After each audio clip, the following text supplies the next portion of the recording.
They make these choices. I wouldn't make the same choices, but then again, I'm not as biased as they are, because they really want to model this game after the game they stole the design from. And yeah, I know they might have been included in some of the design of Defense of the Ancients, so Dota. But still, they stick way too much to the design of that game, and therefore we don't see a lot of really improvements over the old game. And I hope that Dota 2 will actually give some advantages and some well, basically better things. So they will get out the mistakes they made with the first part of this game, or with the first edition. The first edition was just to make a fun custom map for what's it called, Warcraft 3, I think. Anyway, Evelynn is back alive, and yeah, really run out. There's no way you're going to catch him. Exactly my point here. Yeah, he still did a lot of damage to yeah, Sin just ran out. But Evelynn still did a lot of damage to yeah, to the what's he called, Lee Sin. But Lee Sin way too strong by now.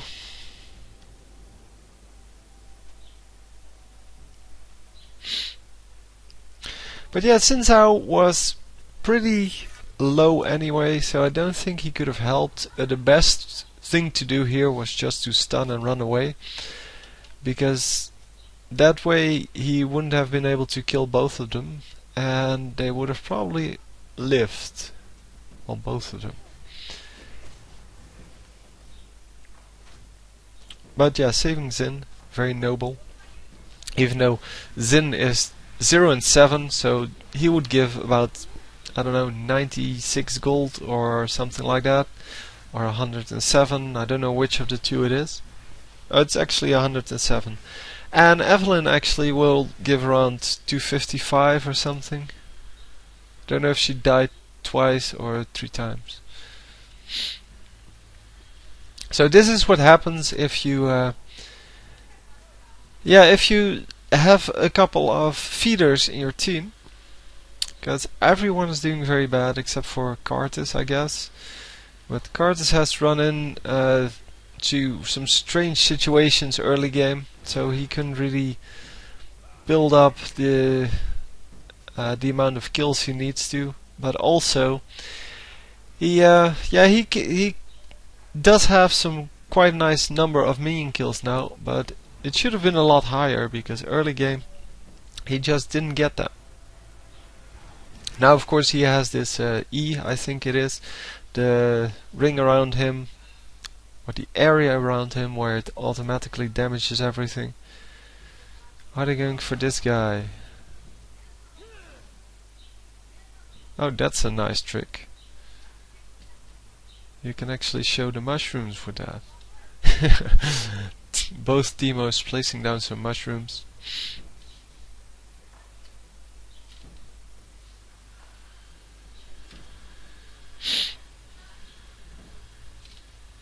But I think the basic thing why they lost so many people in the beginning was because the enemy had a jungler and they didn't. So the jungler probably came into the bottom lane a couple of times to finish off both of them. And yeah, that's not a good thing to happen to you, of course.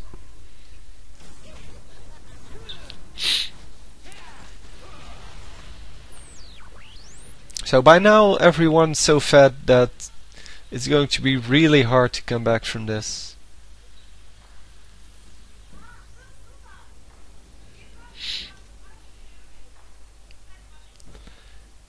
At 12 to 30, it's with this team composition.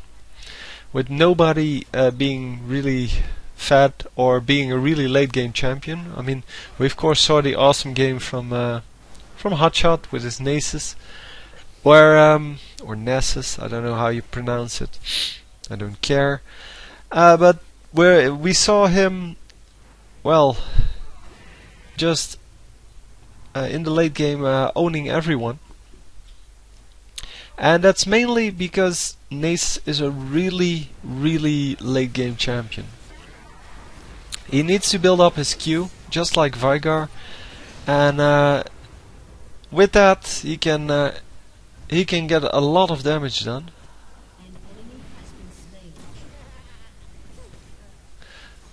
So everyone seems to have oracles now on the enemy team. So the oracles also gives you the ring under it, the purple ring, no, pink ring.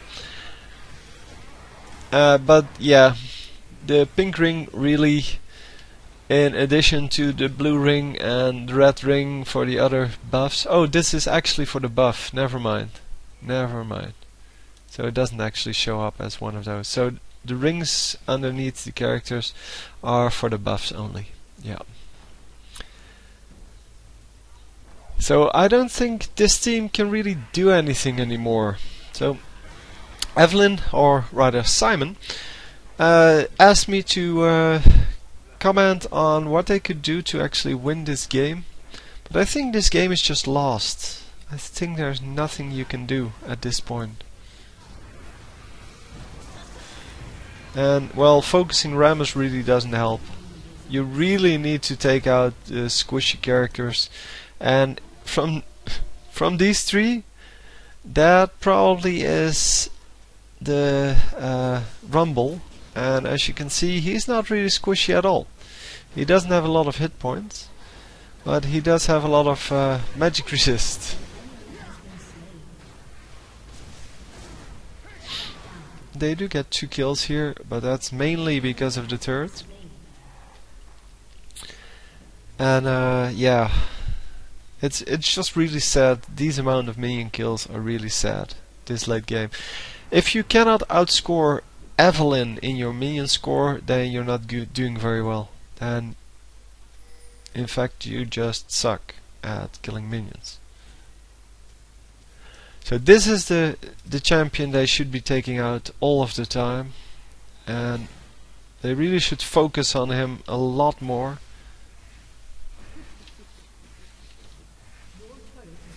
And here Evelynn can take him out on his own, on her own, and that's what she should be doing. They should just try to hold off these tank characters, because, well, Rammus, yeah, he does a little damage, but not a whole lot, because, well, he doesn't have anything, and I think that Rammus's passive makes his armor into his attack speed, so he does have quite a high attack speed. Or damage, sorry, attack damage. But you can just ignore him for the rest. You can just run away from him, as you can see. And especially when he uses his defensive bolt curl, just run away from him. He's going to do a lot of damage because you attack him. Oh, I'm sorry about that. I actually missed one. I was searching for Evelynn and then, well, couldn't find her, obviously.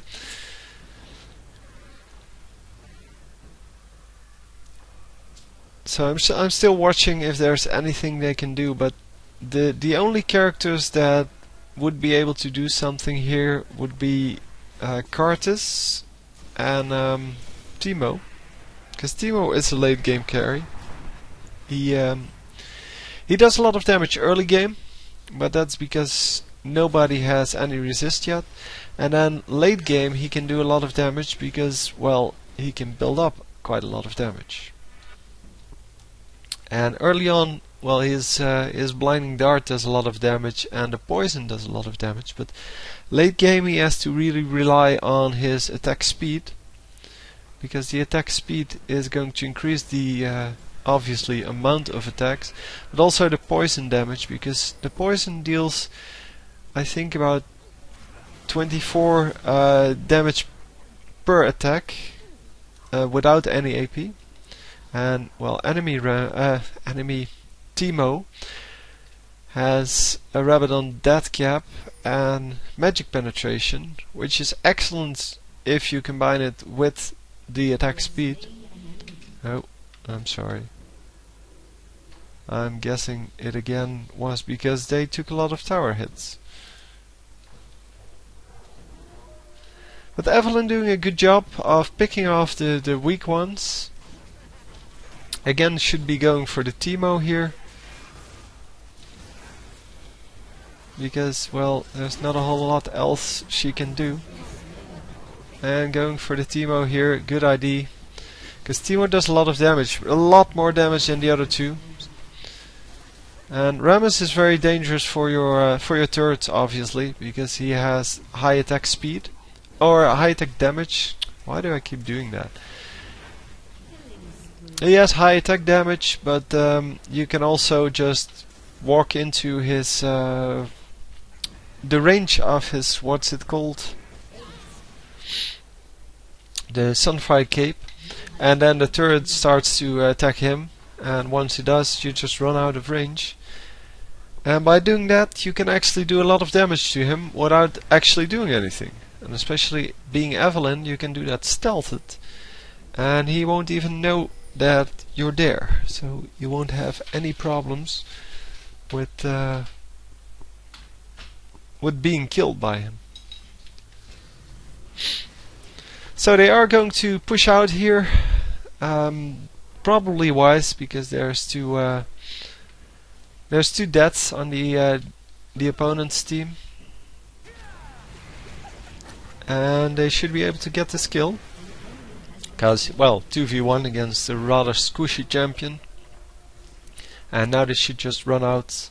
Probably not split up. Yeah. I'm not sure if Cardis would have lived if he ran the other way. But Evelynn clearly took the correct way. Because everyone was coming from the bottom, so from their base. And it was very likely that someone was coming in this way. Evelynn revealed here. And yeah, again, focusing the Teemo, which is the thing you should do in this case. And you see, there are 3 weak ones on the enemy team. All 3 of them are dead at the moment. Those are the ones you should be focusing. If you still think you can win this, and you have a much better feeling for that if you're in game than me casting